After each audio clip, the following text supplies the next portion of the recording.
Donc, je crois qu'on peut commencer et les gens pourront continuer à se joindre à nous. Donc, je voudrais remercier les gens de s'être joints à nous aujourd'hui pour ce webinaire sur le programme d'action concertée pour le maintien en emploi. Et avec moi aujourd'hui, j'ai M. Roger Tremblay, sous-ministre associé et secrétaire général de la Commission des partenaires du marché du travail, donc la CPMT, et Mme Audrey Murray, présidente de la CPMT. Donc, on va aujourd'hui vous partager de l'information sur ce programme et il y aura par la suite une séance de questions et réponses. Donc, j'invite les participants tout au long du webinaire de soumettre leurs questions à travers l'onglet Q&A. Et une fois que la présentation et que l'information sera partagée par M. Tremblay et Mme Murray, je pourrai, suite à ça, modérer la portion questions et réponses. Donc, avant de laisser la parole à M. Tremblay et Mme Murray, je tiens à souligner le support de Bridgestone, qui est toujours très impliqué dans le support d'événements pour partager de l'information ou réunir des filiales pour le développement et l'attraction de mandats au Québec. Donc, c'est bien apprécié pour ce webinaire aujourd'hui. Donc, sans plus tarder, je laisse la parole à M. Tremblay et Mme Murray. Alors, bonjour tout le monde. Je ne sais pas si vous voyez Roger là, en même temps que moi. Nous allons donc faire un duo à la demande de Marc pour vous présenter un programme qu'on souhaite pertinent et complémentaire aux autres programmes qui ont été lancés par les différents paliers gouvernementaux. Donc, je vais débuter la présentation. Roger va prendre le relais. L'idée, c'est de mettre un peu des éléments de base, bien que Marc ait demandé qu'on s'assure de vous présenter tout ça sous un angle pertinent pour les filiales que vous êtes.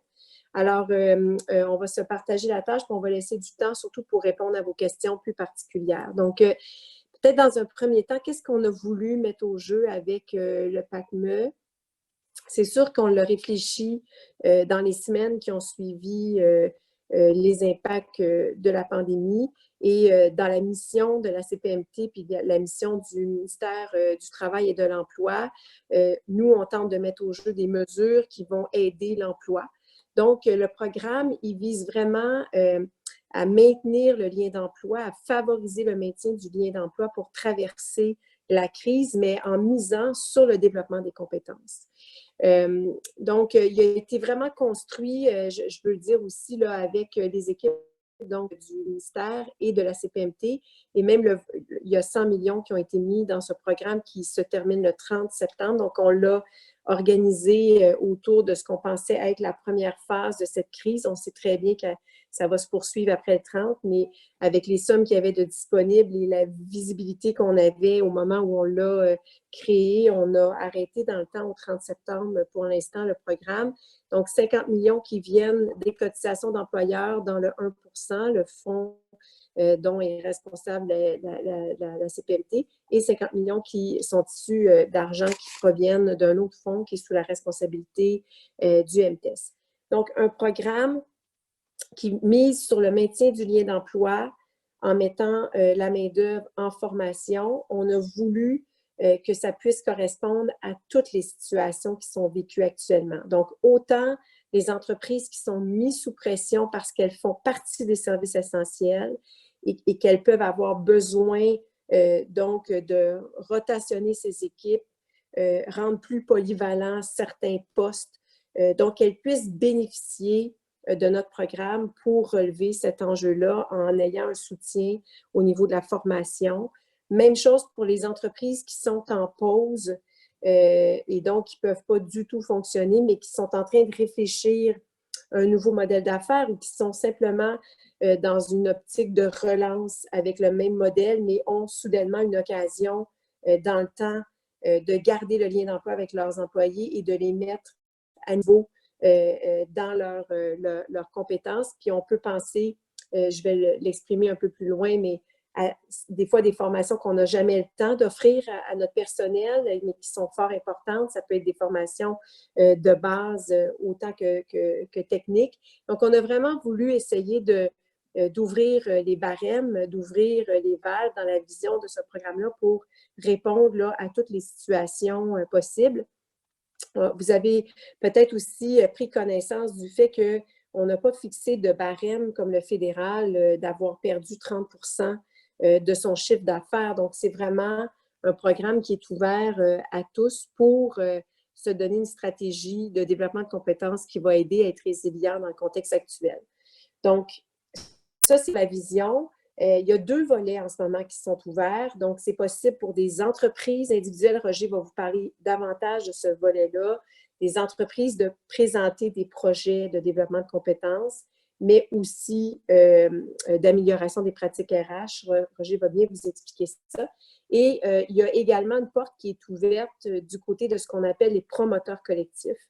Donc, des gens qui sont capables de ramasser les besoins d'entreprises au sens plus large, donc de plusieurs entreprises, ça peut être de 2 à 10 à 15, et bâtir un plan de formation pour lequel ils vont venir chercher un appui financier, puis ils vont être capables de compenser les différents éléments qui est possible de compenser, dont les salaires, bien sûr, les frais de formation et autres. Donc, je le disais, le programme est d'une durée rétroactive 15 mars au 30 septembre. Bien sûr, ce qu'on souhaite, c'est valoriser les projets qui peuvent se réaliser à l'intérieur de cette période-là. S'il y avait des projets dont la formation va déborder un peu le 30, il pourrait y avoir un certain niveau de tolérance, mais vraiment, là, la norme, c'est qu'on essaie d'avoir des projets qui s'inscrivent à l'intérieur de cette durée-là. Donc, je le disais, maintien du lien d'emploi, développer les compétences, faire du transfert de compétences, accompagner les entreprises dans la gestion de leurs ressources humaines. Roger va vous en parler plus amplement. On pense à des stratégies de requalification, on pense à des stratégies de co-développement. Donc, on a aussi innové parce qu'habituellement, dans les programmes de développement de compétences au gouvernement, tant du côté de la CPMT que de l'emploi, c'est des éléments qu'on avait plus de difficultés à financer, en fait, qu'on ne finançait pas auparavant. Donc, on accepte de le faire dans ce programme-ci. On vise tout type d'entreprise, de toute région, de tout secteur, de toute taille. Donc, pas de limitation. Les établissements qui sont touchés par la COVID, puis on sait que, bon, c'est pratiquement tout le monde, peuvent présenter des projets. Même chose avec le personnel qui est visé. C'est possible, comme travailleur autonome avec salarié, de présenter des projets du côté entreprise. Les travailleurs autonomes sans salarié doivent se joindre à des projets organisés par les promoteurs collectifs. On a voulu aussi, bien sûr, s'assurer qu'on respectait les consignes sanitaires. Donc, on valorise beaucoup les projets qui peuvent s'appuyer sur la formation en ligne. Dans le contexte actuel, il peut y avoir de la formation en présentiel. Tu sais, je prends par exemple une entreprise qui opère en ce moment, là, qui est en mode service essentiel, toujours dans le respect, bien sûr, des normes de distanciation, là, pourrait quand même organiser un projet sur place. Je veux vous dire qu'on a quand même créé sur le site québec.ca sous le vocable PACME un répertoire de formation en ligne qui n'est pas, il ne faut pas le comprendre comme étant les seules formations qu'on finance, c'est simplement une référence. On a voulu aider parce que souvent, les entreprises, la difficulté, c'est d'abord d'évaluer son besoin et de le coller à une formation qui serait disponible.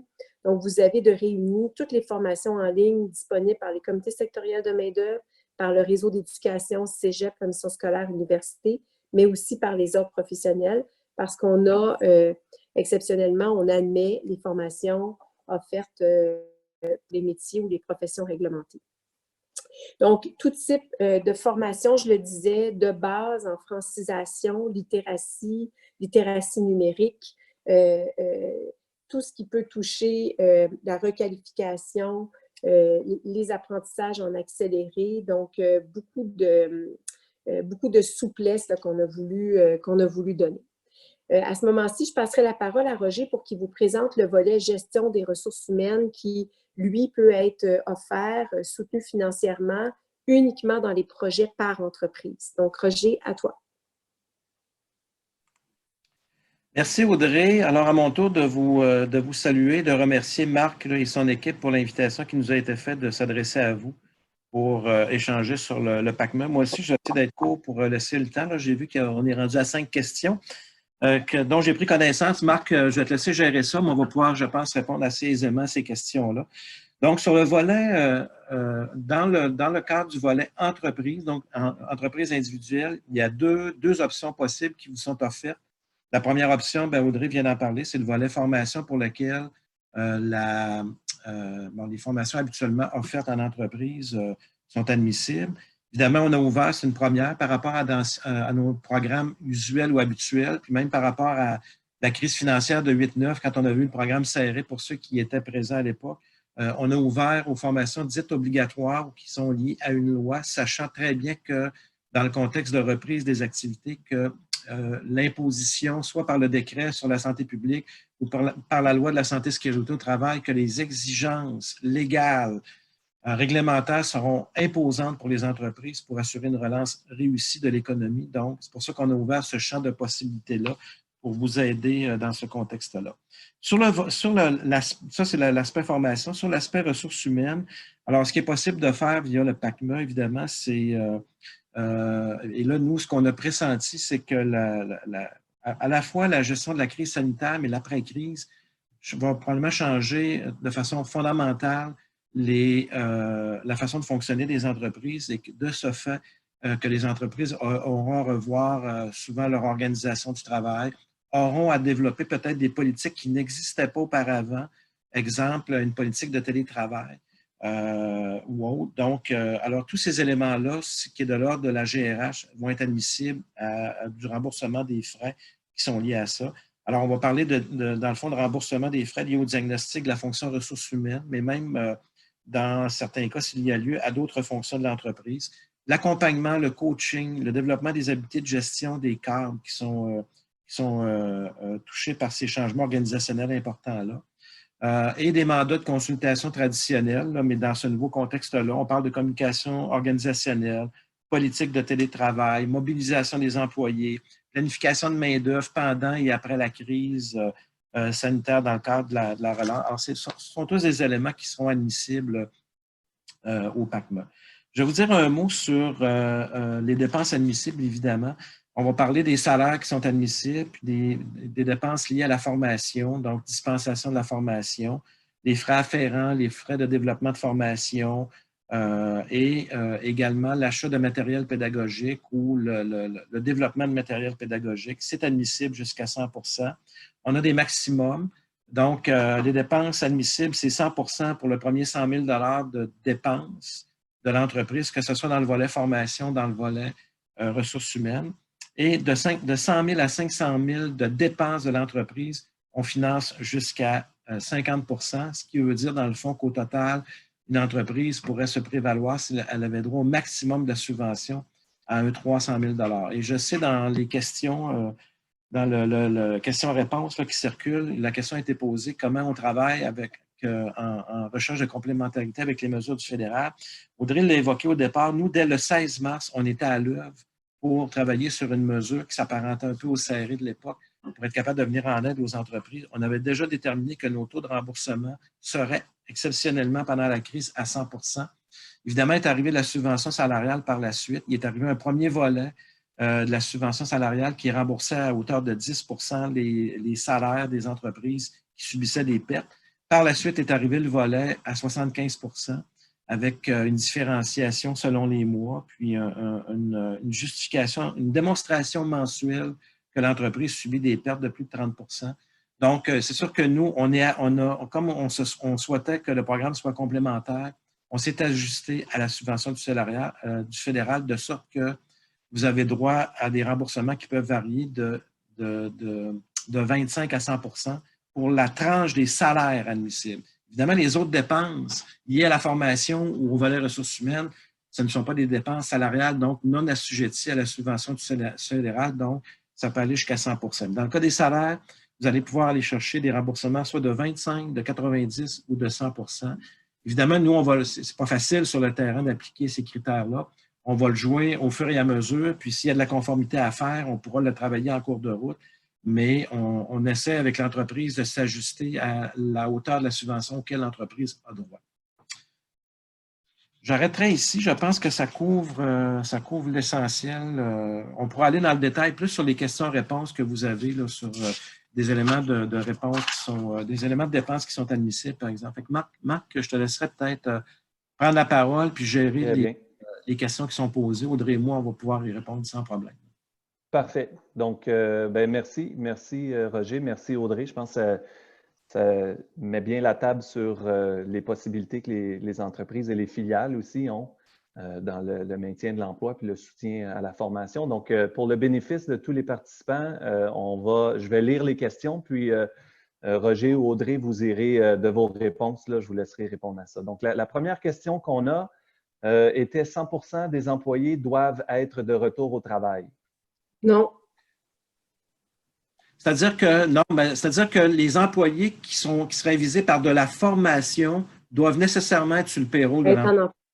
Donc, alors, il peut y avoir, par exemple, 50% des employés qui sont mis à pied d'une entreprise, par exemple, mais 50% qui sont en emploi. Alors, la formation doit nécessairement s'adresser aux personnes qui sont en emploi, même s'ils ne sont pas actifs à 100%, s'ils sont sur le payroll de l'entreprise. À ce moment-là, c'est un programme de maintien en emploi. Exact. Donc, mais il peut y avoir, si c'est seulement 30% de la main-d'œuvre qui a récupéré son lien d'emploi puis qu'elle ne travaille pas toutes aux activités, mais peuvent se consacrer à des activités de formation. Donc, comme dit Roger, l'objectif, c'est que le lien d'emploi soit là, mais la personne pourrait être à temps plein en formation dans son lien d'emploi là. OK. Exact. Très bien. Une autre question qui revient souvent dans les thématiques de programmes gouvernementaux, c'est comment est-ce que le programme s'arrime avec les programmes qui étaient déjà en place avant la situation du COVID-19? Alors ça, c'est une question qui m'est adressée, Audrey, je vais la prendre. Oui. Donc, je sais presque qui la pose en plus. Il me semble que Bridgestone se préoccupait de tout ça, là. OK. Donc, écoutez, avant le déclenchement de la crise, évidemment, on a deux principales mesures qui s'adressent aux entreprises.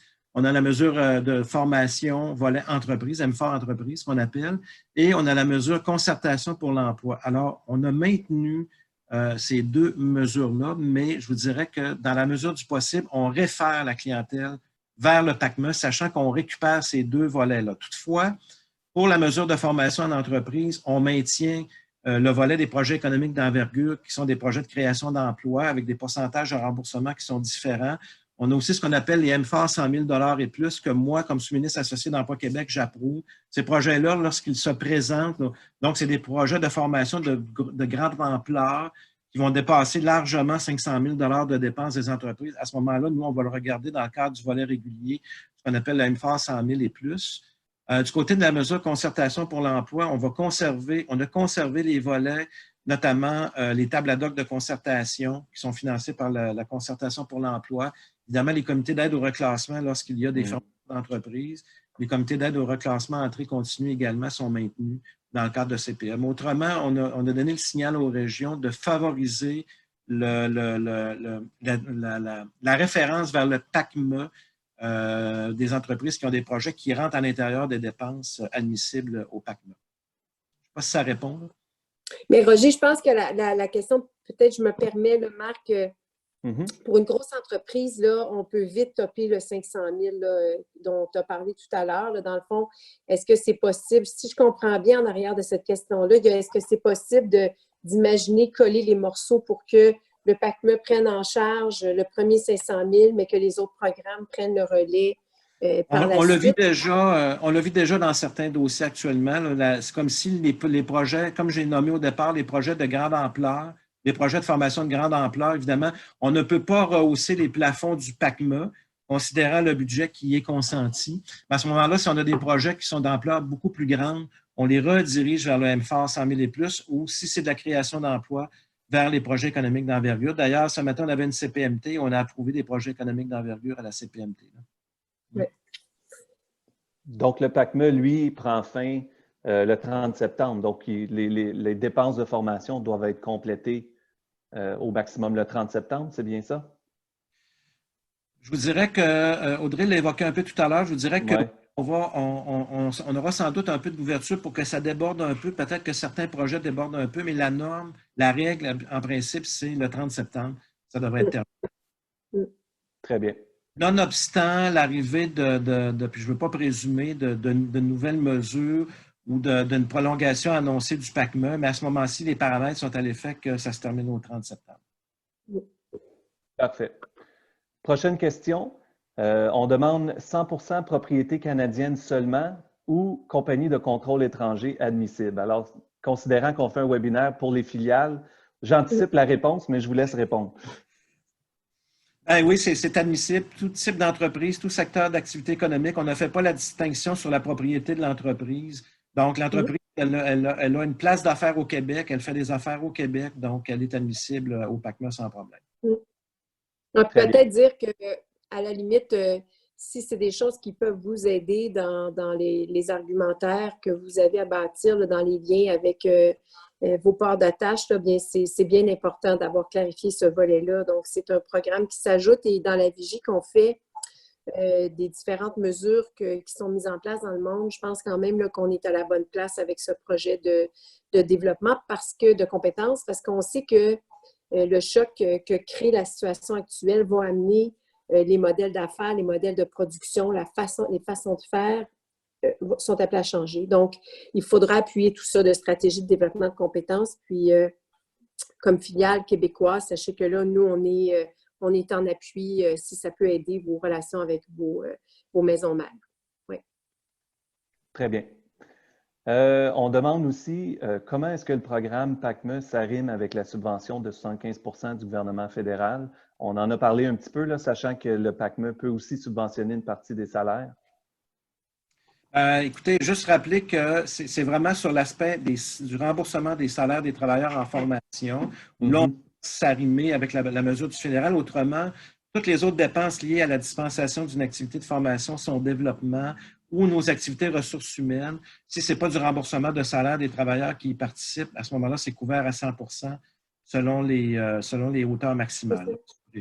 Donc, dans le fond, on va payer 25 du salaire pour arriver à 100 puis le taux horaire… c'est ça. Puis le taux horaire est à 25 l'heure maximum pour le PACME. Donc, supposons qu'une entreprise arrive avec des employés qui ont le 75 elle leur établit son lien d'emploi, puis elle a un projet de formation pour ces employés-là.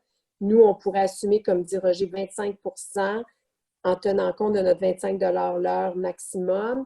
Puis, pour ce qui est des frais autres liés à la formation, on sera à 100 Très bien.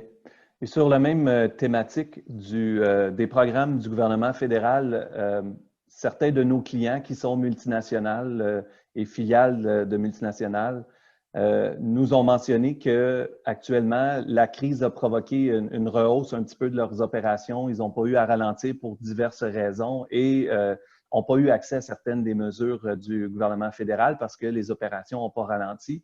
Et parce qu'ils n'avaient pas accès au fédéral, ils se sont dit, bien, je n'aurai pas accès au PACME. Donc, je veux simplement vous donner la parole pour vous permettre de clarifier cet élément-là parce que c'est revenu à quelques reprises. Non, l'accès au PACME n'est pas lié au fait que l'entreprise ait ou non accès aux mesures du fédéral. L'accès au PACME est vraiment plus large, plus universel. Le seul élément, je le répète, c'est qu'il faut s'assurer de la complémentarité pour éviter que des entreprises se fassent rembourser à plus de 100% des salaires des travailleurs. Donc, puis je le disais tout à l'heure, donc au fédéral, le soutien financier a été accordé en fonction d'une démonstration du niveau de baisse des revenus d'une entreprise.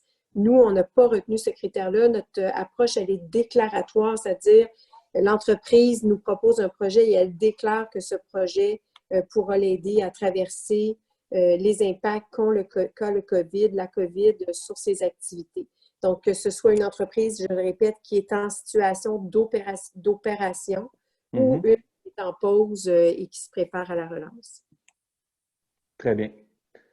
On me demande ici de clarifier une réponse. On me dit, s'il vous plaît, clarifiez, si nous avons des sommes actuellement sur un PEE, pouvons-nous faire une demande PACME compte tenu que les objectifs et besoins sont différents?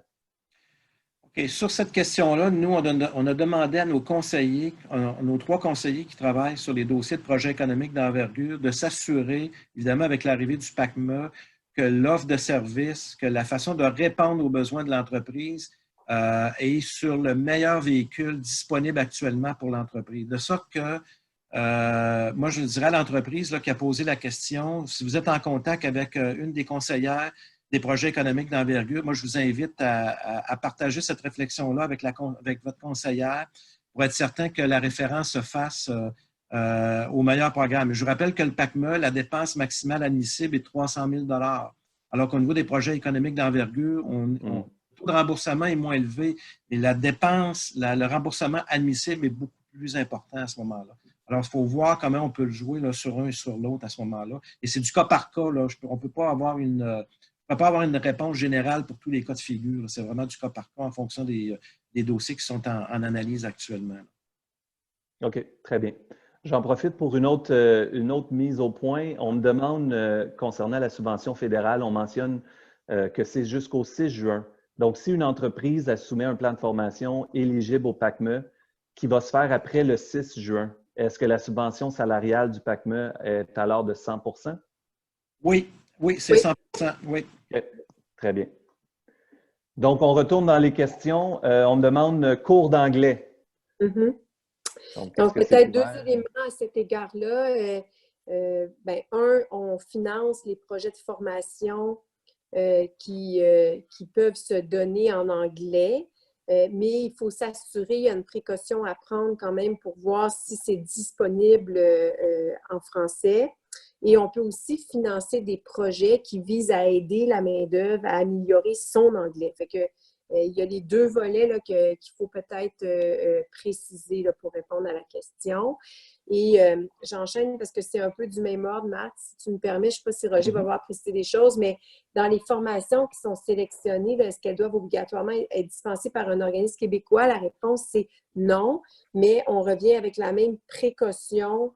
Vous connaissez un peu les normes en matière de français au Québec. Donc, l'idée, c'est quand même d'avoir un certain niveau d'assurance qu'il y a un effort qui a été fait pour voir si la formation était disponible en français.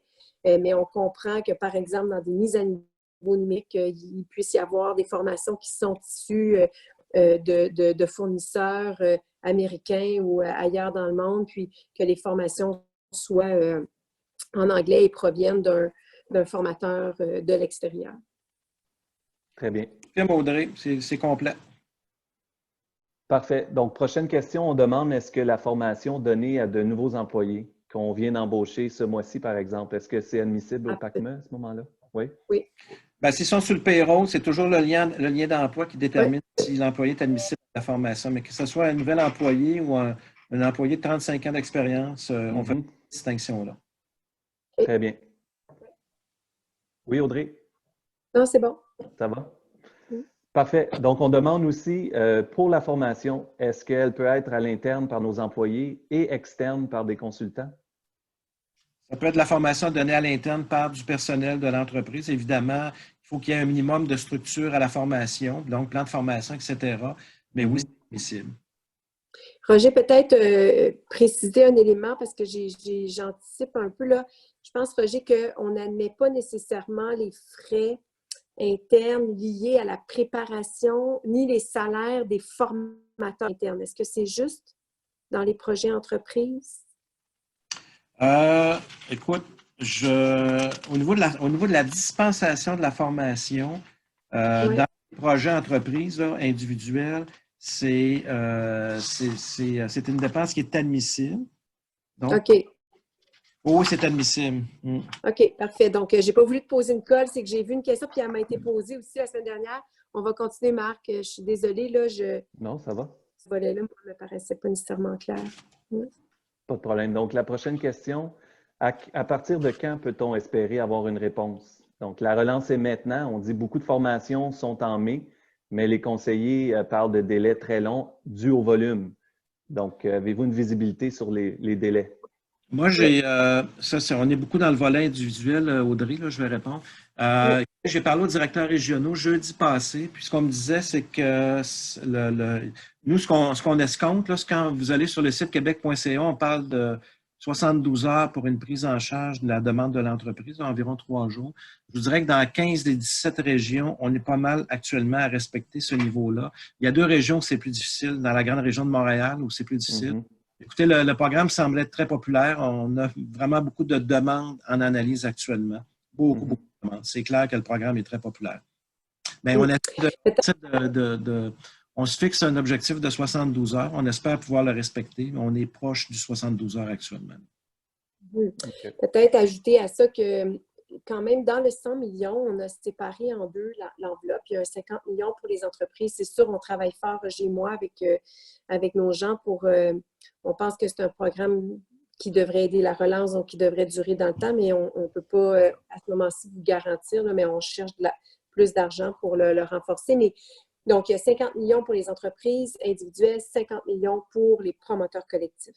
Puis tout à l'heure, je n'ai pas pu vous parler beaucoup du volet promoteur collectif, mais ça peut être une autre avenue. Les promoteurs collectifs, c'est un peu plus lent en ce moment pour eux de présenter des projets parce qu'ils ont un travail en amont à faire pour colliger les besoins de plusieurs entreprises, je le disais tout à l'heure, puis monter leur projet, mais c'est quand même en train de s'amorcer. Donc, il faut donc tenir compte que de ce côté-là, il y a quand même de la disponibilité en ce moment, là, un peu plus que du côté entreprise qui va un petit peu plus rapidement.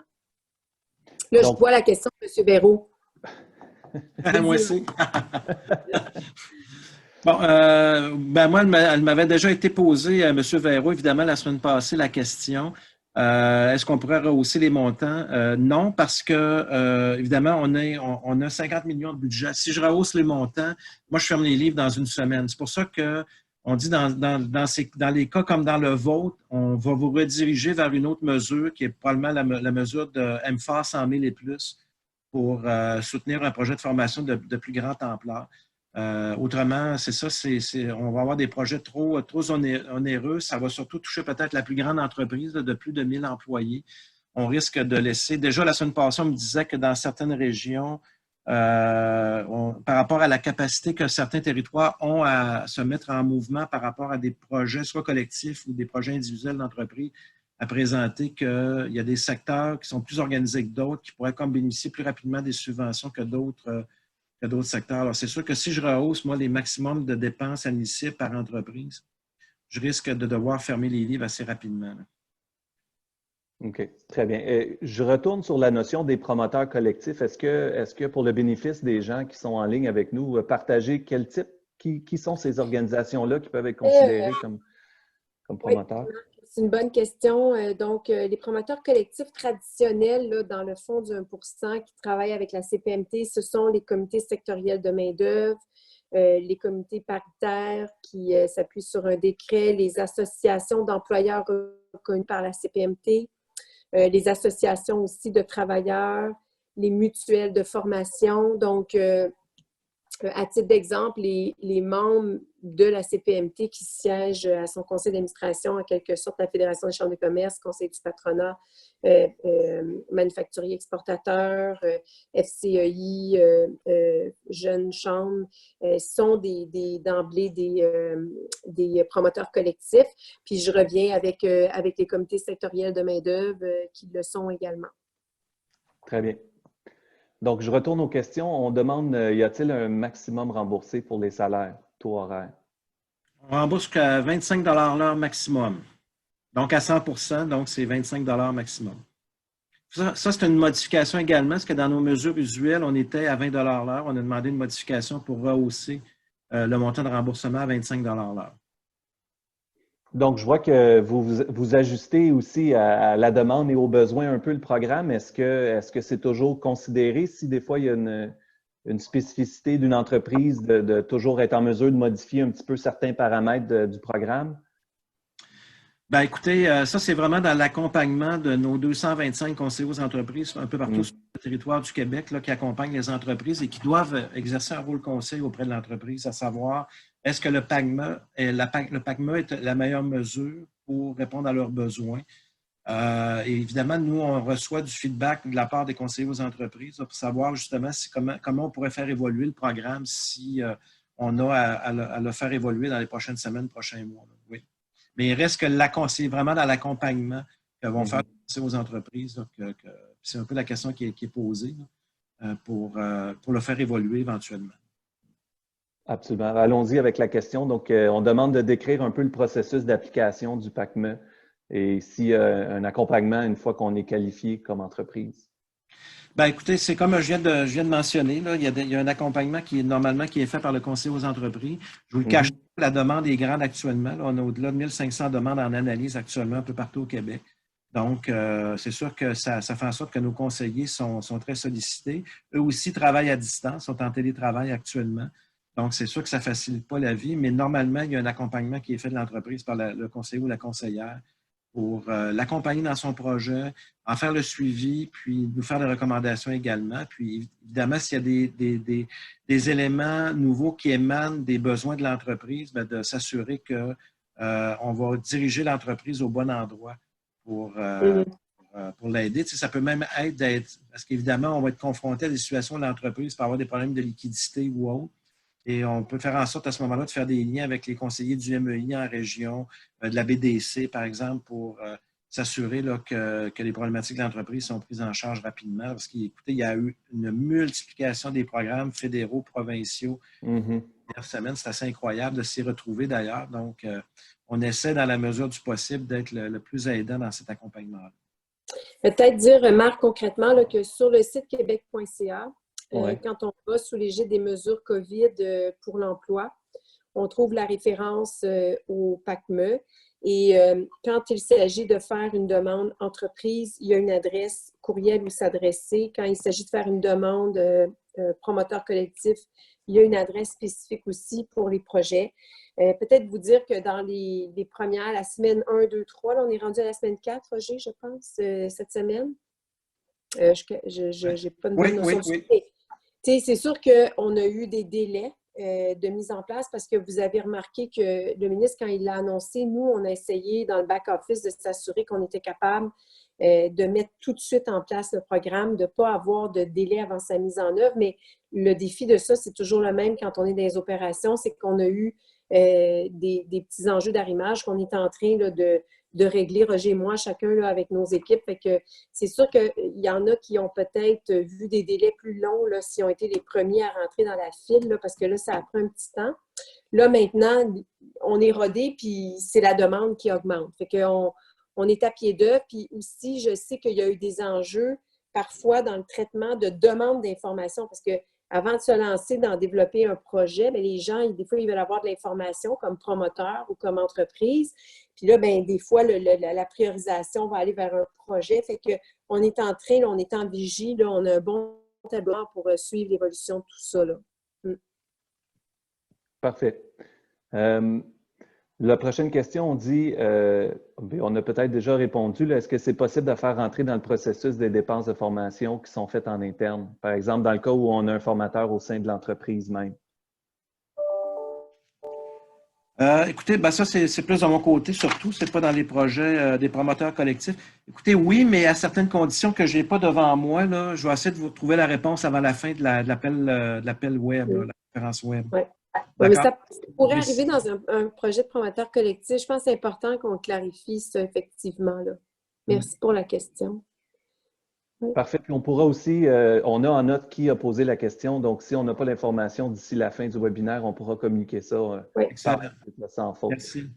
Une autre question, parce qu'on parle de filiales dans ce webinaire. Donc, on demande quel type de formation, là, avec votre expérience, vous voyez pour que les filiales devraient prioriser pour continuer à essayer de se démarquer auprès de leur groupe?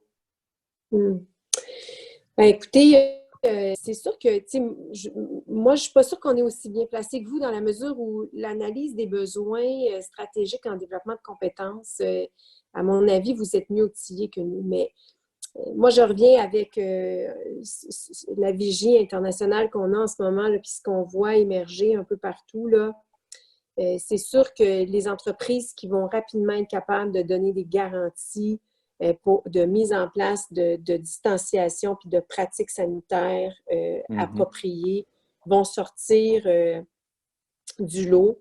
Je pense que ça devient un volet très important. Puis avec le PACME, eh bien, on peut soutenir une stratégie de développement de compétences qui va s'appuyer sur, vous avez vu qu'il y a des guides qui ont commencé à être publiés du côté de la CNESST pour le volet construction. Il y en a un qui s'en vient pour le manufacturier.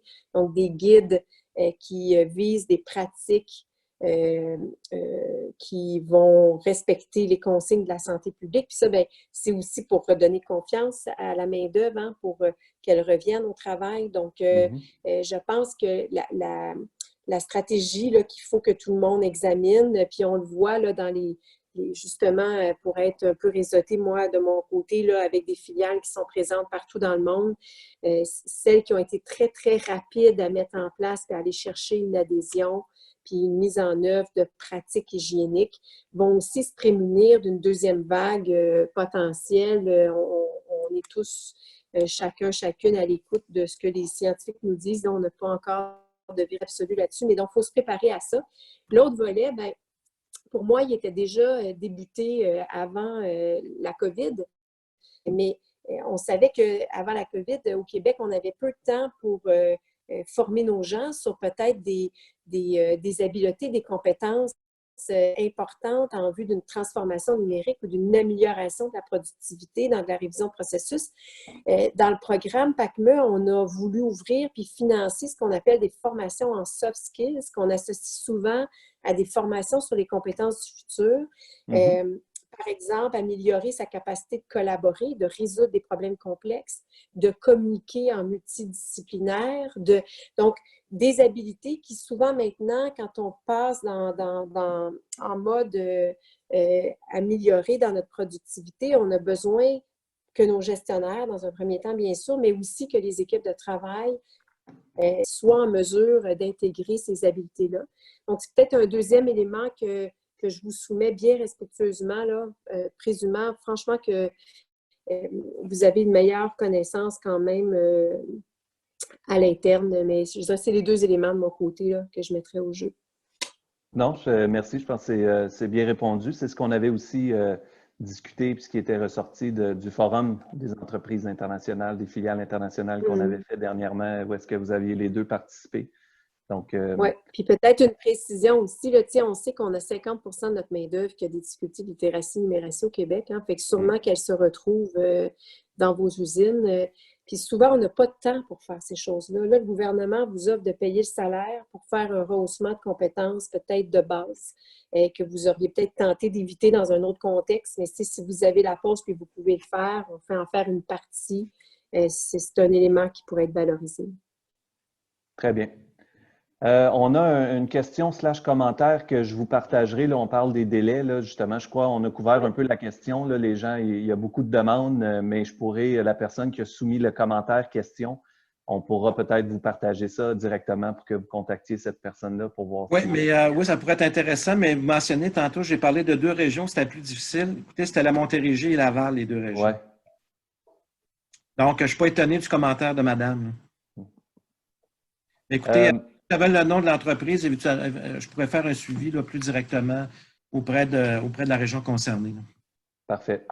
On pose la question aussi sur les stagiaires, embauche de finissants, étudiants. Est-ce que ça c'est-tu dans le PACME? Est-ce que ça c'est à l'extérieur? De l'aide pour l'embauche de stagiaires? Embauche / formation, oui, stagiaires, étudiants, finissants. Mais s'il y a un lien d'emploi, Roger, normalement, s'il y a un lien d'emploi, la formation pour intégrer de la nouvelle main-d'œuvre, qu'elle soit étudiante ou stagiaire, s'il y a un lien d'emploi, ma compréhension, c'est que c'est possible. Hein, il faut qu'il y ait de la formation. S'il y a un projet de formation, en principe, oui. Là. Mais il faut qu'il y ait, c'est ça, il faut qu'il y ait de la formation, puis il faut que la personne soit sur le payroll de l'entreprise. C'est ça. Donc, s'il s'agit de stagiaires étudiants, si je comprends bien, bien, on pourrait payer la formation de ces nouvelles équipes-là qui entrent dans vos entreprises. Très bien. Et concernant justement les applications, on demande est-ce qu'on doit présenter un plan qui comprend l'ensemble des formations ou c'est cours par cours qu'on présente ça? Il n'y a pas d'obligation de présenter un plan de formation complet là, ou un plan de développement des ressources humaines. Évidemment, on n'a pas le temps de faire ça non plus. Idéalement, si l'entreprise a déjà un, qu'il est adapté au nouveau contexte, je vous dirais oui, c'est tant mieux. Mais une entreprise peut arriver avec un projet de formation précis. Et ça peut financer son projet de formation, là, sans nécessairement avoir un temps. Oui. Puis donc, je pense qu'il faut être à l'affût. Hein. C'est pour ça qu'on a mis le répertoire. Là, vous allez le voir. Là, il y a quand même, pour vous aider à choisir votre stratégie puis à vous aider à prendre des choses qui sont un peu clés en main, est disponible. Hein, c'est sûr que si on avait un parcours intelligent, là, on ne l'a pas encore, la CPMT a ça en tête là, pour aider à définir les besoins de vos entreprises, puis rapidement avoir une vue sur votre stratégie de formation, ça serait l'idéal, mais il y a quand même des choses qui sont déjà disponibles. La formation, le projet peut viser vos gestionnaires, peut viser vos gens d'opération. Donc, il faut essayer d'aller un peu dans la rapidité parce que comme on a pensé le programme dans un délai restreint puis une enveloppe restreinte pour l'instant, il faut vraiment essayer de miser. Puis mettez vos gens à contribution parce que souvent, les gens eux-mêmes, quand on essaie de modéliser une diligence pour évaluer les besoins, bien souvent, quand on pose la question même à nos employés, ils sont capables eux-mêmes d'identifier des besoins qu'ils ressentent. Bon, après, vous pouvez en disposer, mais ça peut être une autre façon de vous aider rapidement à identifier les besoins opportuns pour vous. Très bien. Puis, dans certaines des entreprises avec lesquelles on travaille, ont demandé les nouvelles normes, les nouvelles mesures qui sont mises en place par le virus ou qui vont l'être aussi dans la relance. Il y a un certain coût qui est associé à ça. Est-ce que le PACME va toucher d'autres types de coûts comme les masques, les habits, les choses qui sont plus concrètes comme ça, ou on en demeure focus sur la formation comme telle? Là? On est focus sur la formation pour l'instant, puis dans les instances de concertation de la CPMT, c'est sûr que c'est en train de monter cet enjeu-là de surcoût, notamment lié aux équipements, mais il peut y avoir d'autres volets. La bonne nouvelle, c'est qu'avec le PACME, il y a aussi un surcoût non négligeable à la formation qu'on doit donner à nos employés lié à ces nouvelles pratiques. Puis quand on parle de formation, ça veut dire qu'on l'appuyer. Il y en a là, des offres dans le marché, j'en ai vu, sur des normes, puis on va avoir un sondage qui va aller vérifier si nos gens ont bien intégré leurs apprentissages pour être capables de mettre en œuvre. Donc, je pense que la bonne nouvelle, c'est qu'au moins, là, il y a un programme qui aide à assumer l'impact financier de former les gens à avoir des pratiques de distanciation et des pratiques sanitaires appropriées. Moi, ce commentaire-là, Marc, c'est sûr que nous pouvons porter ce commentaire-là ou cette préoccupation-là des entreprises jusqu'à nos autorités, là, pour qu'éventuellement ça soit pris en compte parce que dans la relance, évidemment, il y aura là, on est beaucoup dans les mesures de soutien du revenu, de remplacement du revenu, autant du côté des entreprises que des individus, mais arrivera le temps de la relance où on aura à se poser ces questions-là puis voir quel type de soutien on pourra offrir aux entreprises. Donc, moi, je pense que ça va être important qu'on puisse communiquer ces préoccupations-là que les entreprises peuvent avoir. Parce que nous, c'est sûr que dans nos mesures, c'est plus difficile puisqu'on on est dans des mesures actives d'emploi, donc dans des mesures de soutien à l'emploi, développement des compétences. Alors, on y va avec les leviers dont on dispose pour intervenir. Très bien. Et comme dernière question, on a quelqu'un qui mentionnait il a été mentionné qu'il y avait une priorité de certains dossiers dans le cadre de besoins de liquidité ou lorsque les liquidités sont en jeu. Est-ce que les entreprises sont informées globalement de le statut de leur demande ou de la priorisation qui est faite d'une certaine mesure? Il n'y a pas de priorisation qui sont faites actuellement dans le traitement des mesures, des dossiers. Ils sont traités au fur et à mesure qu'ils sont acheminés aux conseillers, aux conseillères. C'est sûr qu'une entreprise qui a vraiment des grandes difficultés financières, ce serait peut-être important de peser fort sur le crayon auprès des conseillers en question là, pour qu'il y ait une sensibilité plus grande peut-être d'apporter à ces dossiers-là, quoique plusieurs doivent être dans cette situation-là aussi. Là. Donc, là, nonobstant les deux régions que j'ai nommées tout à l'heure, c'est un peu plus difficile actuellement. Très bien. Et moi j'ai plus de questions, donc je vois plus de questions comme vous à l'écran. Donc, je relance peut-être pour une dernière question. Il nous reste quelques minutes. Je ne sais pas si quelqu'un a une dernière question. Moi, j'aimerais prendre un moment pour vous demander comment vous voyez le deuxième volet du PACME ou autre. Comment, dans vos réflexions, sachant qu'on va vouloir tous profiter d'une relance et revenir en production et en opération de façon la plus régulière possible, est-ce qu'il y a des choses que vous pouvez partager avec les participants pour le futur? Moi, je peux y aller, Audrey. C'est sûr que moi, en tout cas, je regarde aller comment ça va, le PACME. On n'aura pas le temps de l'évaluer, c'est sûr. Il s'est largement inspiré d'un programme qu'on avait lancé lors de la crise financière de 2008-2009. Le contexte était très différent, vous allez me dire, c'est vrai, mais l'approche avait été à l'époque très, très appréciée de la part des entreprises. De sorte que, moi, en tout cas, ma vision des choses, puis on commence à y travailler. Là. Évidemment, on a tenté d'être le plus proactif possible dans le contexte de la gestion de la crise sanitaire. On va bien arriver à un moment donné à la fin de cette crise-là avec une relance qui va être ordonnée ou coordonnée en fonction des besoins là, de distanciation physique qui, eux, vont demeurer.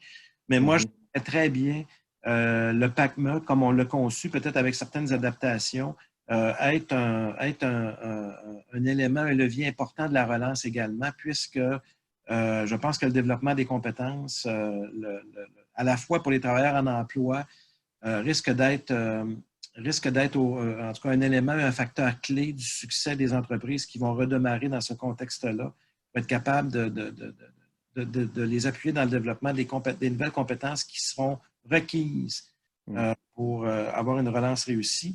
Toutefois, c'est sûr que nous, on va devoir réfléchir sur des mesures pour venir en aide peut-être à un plus grand nombre de chômeurs que ce qu'on a vécu les dernières années, puisque avec la relance, sans doute qu'un certain nombre de nos travailleurs seront laissés sur le carreau, puisqu'on a, vous le savez, on ne reviendra pas à notre niveau d'activité d'avant la COVID. On parle de 18 à 24 mois pour être capable de retrouver une situation qu'on avait comme en février dernier, de sorte qu'il va falloir beaucoup se préoccuper aussi des personnes qui vont se retrouver sans emploi, qui sont actuellement sur les mesures passives, les mesures de soutien du revenu, mais qui risquent de se retrouver à l'assurance emploi au sortir de la crise et pour laquelle on aura sans doute à intervenir. Mais dans tous les cas de figure, cette crise-là est certainement un accélérateur de changement. Et je pense que notre chantier, que ce soit pour les personnes en emploi ou sans emploi, nos mesures vont devoir vraiment permettre d'accélérer le développement des compétences de base, des compétences numériques des personnes sans emploi. Je pense que si on veut marquer des points puis se repositionner correctement pour la reprise, puis quand on aura atteint ou on aura rejoint le niveau d'avant la crise, si on veut, le Québec s'être démarqué comme société, c'est d'avoir rehaussé globalement le niveau de compétences de nos travailleurs et de nos chercheurs d'emploi pour relever ce défi-là des changements technologiques et numériques que la crise va nous amener à vivre dans les prochains mois. Donc, moi, je vois beaucoup nos mesures être en appui. Donc, autant pour les personnes en emploi pour développer ces compétences-là que pour nos chercheurs d'emploi qui, à un moment donné, vont retourner forcément sur le marché du travail. Peut-être, Marc, un petit mot, là, je suis d'accord avec ce que Roger propose, le 3C, là, essayer de comprendre ce qui est en train de se passer, miser sur la collaboration, puis faire du chantier des compétences, chantier important en soutien à la santé de l'économie et de l'emploi, autant pour les individus que les entreprises. Donc, comprendre parce que on voit bien là, dans tous les indicateurs qui sont nourris par l'OCDE, par l'OIT, par la Banque mondiale, un peu partout, puis même ici, on est en train de se doter d'un tableau de bord. L'équipe de Roger est en train de bâtir un tableau de bord. Ce matin, on a parlé aussi avec le MEI, mais on voit bien qu'il y a des secteurs, il y a des régions, puis il y a des probablement métiers et professions qui sont déjà davantage touchés, vont être touchés plus longtemps. Fait que c'est sûr qu'il faut d'abord avoir un bon diagnostic quand on fait des politiques publiques là, pour être capable de bien vous aider. Puis comprendre pour moi, parce que je suis présidente de la CPMT, puis l'ADN de la CPMT, c'est de s'appuyer sur l'intelligence collective de son réseau. Roger est avec moi là-dedans pour bâtir aussi les mesures d'emploi. Bien, ça va de faire monter la bonne information pour qu'on comprenne bien ce que vous vivez. Les filiales, je pense que CAI est un acteur historique important avec qui on a des liens. Fait que c'est certain qu'on va être à l'écoute de ce que le terrain va nous dire. On a besoin d'informations qualitatives. Donc, comprendre, collaborer, parce qu'en fait, je pense que quand on se retrouve en période de crise, la tentation, c'est de penser à soi. On le fait au niveau individuel, on peut le faire au niveau entreprise, mais je pense qu'on a besoin plus que jamais de miser sur la collaboration puis le collectif pour être capable de se sortir puis trouver des solutions innovantes, puis s'aider à mettre en place des solutions innovantes, partager des nouvelles façons. Puis nous, on va sûrement être en appui. Donc, c'est peut-être un autre angle. On va être en appui dans des programmes pour soutenir ce type d'innovation qui va miser sur le collaboratif. Puis, compétences, bien, parce que aussi, je pense que ça nous donne une opportunité pour les travailleurs et travailleuses qui vont se retrouver sans emploi. On voit bien que les jeunes, les femmes, si on a des clientèles moins éduquées, qui gagnent moins de 40, on a un topo là, qui va se destiner probablement de gens qui sont plus à risque. Et donc, ces gens-là, il faut les préparer à quand on va être prêt économiquement à relancer l'économie pour qu'ils soient au rendez-vous, parce que la courbe démographique du Québec, elle ne va pas changer là, dans les 2 prochaines années. Là, fait qu'il faut quand même prévoir le coup. On avait beaucoup de difficultés à imaginer ça avant la crise, donc il faut essayer de voir les opportunités. Non, je pense que c'est très bien dit. Puis, je me permets, là, et je vois qu'il est midi, là, je me permets les 2 dernières petites questions parce qu'une est intéressante, notamment, est-ce que les dépenses du PACME sont compatibles avec la loi du 1 %? Oui, absolument. Donc, elles sont déductibles. Donc, nous, on est en train de prévoir une baisse de revenus parce qu'on pense que le programme va aider à atteindre le 1 % pour des entreprises qui cotisaient auparavant. Oui. Très bien. Marc, moi, Marc, pour conclure, peut-être 2 choses. Là. Oui. Première, c'est j'aimerais ça peut-être, en suivi de l'échange de ce matin, peut-être de me donner des informations sur l'entreprise de la Rive-Sud de Montréal là, qui semble avoir de la difficulté, que moi, je puisse faire un suivi pour cette entreprise-là.